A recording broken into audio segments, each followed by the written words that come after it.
Hi everyone, welcome to this session of Tiger Academy, 5 common types of orders used in US stock trading. In the previous lesson, you learned how to go long and how to go short on a stock. You also know that you can buy stocks to make profits with companies that you are bullish on, or you can sell stocks to make profits with companies that you are bearish on. So, in practice, how do we place buy and sell orders? That brings us to the topic of today's lesson: buy orders and sell orders. There are different ways of creating and submitting orders for US stocks, so that different types of orders can be used in different trading scenarios. For example, you can entrust a broker to place an order by telephone, or you can trade online and place an order through your broker's app. There are even traders who still physically call out orders on the floor of the exchange. In this lesson, we'll focus on how to place orders on the Tiger Trade app.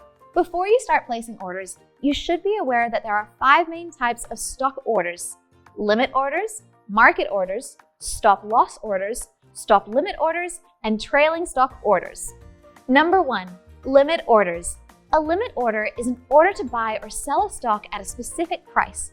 A limit order is the most common and most widely used method of placing an order in stock trading. Enter any stock code into Tiger Trade app, access the trading screen, and then you can select the order type. To place a limit order, select Limit Order, enter your desired execution price, enter the quantity, then click Buy or Sell. It's just that simple. Your order will be executed at the limit price you set or better.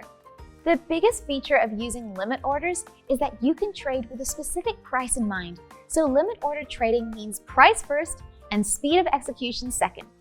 Let me give you an example to help you understand better. Let's say you want to buy Apple stock using a limit order. The stock price is currently at $170, so if you enter $168 as your execution price, the trade will not be filled right away. The order will only be filled if the market price falls to $168.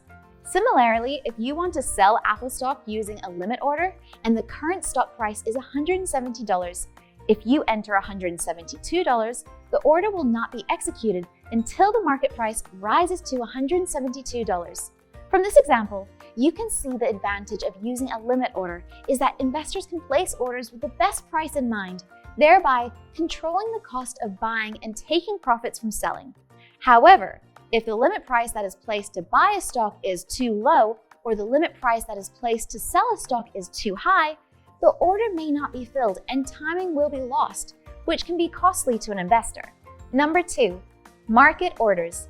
If limit orders are price first and speed of execution second, then a market order is speed of execution first and price second. In stock trading, because prices are sometimes changing too quickly and the number of people queuing for transactions is too large, you'll need to repeatedly change your limit order price, which will delay the execution of your order. In this case, you can consider using a market order. After selecting the market order, you can find that you can place the trade without entering a price, just the quantity. But keep in mind that if you have a price of $50 in mind for buying a stock that is moving rapidly, a market order is likely to be filled at a higher or lower price. Therefore, in a fast-moving market, the price at which a market order will be executed often deviates from the real-time quotation. So, market orders will be quickly executed, but there is no guarantee that you'll get a good price. As a reminder, limit orders can be placed during pre-market and after-market hours, but market orders can only be placed during normal intraday trading hours, because pre-market and after-market trading volume is usually very light, and the spread between buying and selling price of shares is extremely wide. It's not usually cost-effective to trade with market orders because you cannot set the price. Not being able to place market orders outside of normal trading hours is intended to protect investors in the US stock markets. Limit orders and market orders are the most basic and common methods to place orders, and when these two are combined, additional types of orders can be created. Number 3, stop loss orders. The first of these types of orders is the stop loss order. A stop loss order is a combination of a limit order and a market order to buy or sell when a stock reaches a specified price. When the specified limit price is reached, it is executed as a market order. For example, if the price of a stock fluctuates greatly and the current market price is $100, you can place a stop loss order at $95 to prevent excessive losses. If the stock price falls to $95, the order will automatically be triggered to sell at the market in order to prevent further losses. Many investors will ask, can't this also be achieved by setting a limit order to sell? It's possible, but if a stock doesn't have a lot of trading volume at $95, there's no guarantee that your limit order will be filled. If, however, you place a stop loss order which becomes a market order at $95, the trade will certainly be executed, but not necessarily at $95. I have to remind you that stop loss orders are not only used to control losses. If you're afraid that the stock price will suddenly soar and miss an unexpected price, you can use a stop loss order to buy a stock too. Number 4, stop limit orders. Since a stop loss order may not be filled at the price you have in mind, is there a better way? Let's talk about stop limit orders. When you place a stop limit order on the Tiger Trade app, you will see two prices, a stop price and a limit price. The stop price is the equivalent of an alarm signal. When the stock price falls to the stop price, it will immediately trigger a sale that will be executed at no lower than the set limit price. Using this type of order guarantees that the stop price is reached. There is a high probability that the trade will be executed between the stop price and your limit price. Why do I say high probability? Because if you set your limit price too close to your stop price, say $138.05 stop with $138.04 limit, when stock prices are fluctuating wildly and sharply, the price may quickly fall below your limit price and there will be no takers for your sell order in the market. This can result in your order not being executed.